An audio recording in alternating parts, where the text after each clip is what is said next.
Isang makasaysayang pagdiriwang ang naisakatuparan ng Regional Mobile Force Battalion ng National Capital Region Police Office sa paggunita ng National Women's Month 2026.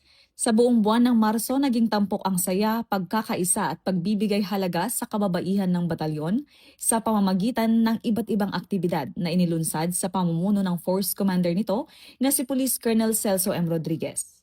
Talaga naman ako pinahanga ng ating mga kababaihang Agila sa RMFB dahil sa kanilang effort na isinagawa. No? Ibinigay nila ang lahat, ibinigay nila yung best nila, na pinagpraktisan nila, nagsanay sila upang mabigyan lang tayo ng magandang Women's Night. At napagod, alam ko pagod na pagod sila kaya deserve nila, nabigyan sila ng break bilang pagkilala sa ating mga kababaihan sa RMFB. Kabilang sa mga isinagawang programa ang basketball at volleyball games, firearms proficiency, palarong lahi ng Agila, fun run, zumba sa Agila at iba pang gawaing naglalayong palakasin ang kalusugan at kapakanan ng mga kababaihan sa hanay ng pulisya. Sa kabila ng sunod-sunod na aktibidad, hindi naging hadlang ang selebrasyon upang mapabayaan ang kanilang tungkulin.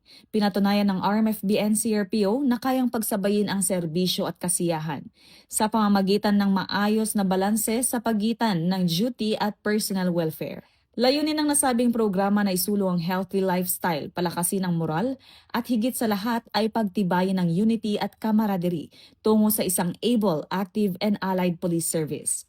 Bahagi rin ito ng patuloy na pagsusulong ng gender equality sa loob ng organisasyon na matagal nang kinikilalang male-dominated. Ang pagdiriwang na ito ay alinsunod din sa Program Trust ng Chief Philippine National Police bilang pagkilala sa mahalagang papel ng kababaihan sa organisasyon. Samantala, sa huling gabi ng Marso naging tampok ang Women's Night, isang gabi ng parangal at pagtatanghal ng talento ng mga kababaihan ng RMFB. Ipinamalas ang kanilang husay sa iba't ibang kultura at folk dances. Gayon din ang kanilang kagandahan at kakisigan sa suot ng modern Filipiniana. Sa kabuuan, ipinakita ng pagdiriwang ang mga kababaihan ng Bahay Agila ay hindi lamang magaganda, kundi tunay na matatapang, may kakayahan at mahalagang puwersa sa pagpapanatili ng kapayapaan at kaayusan sa lipunan.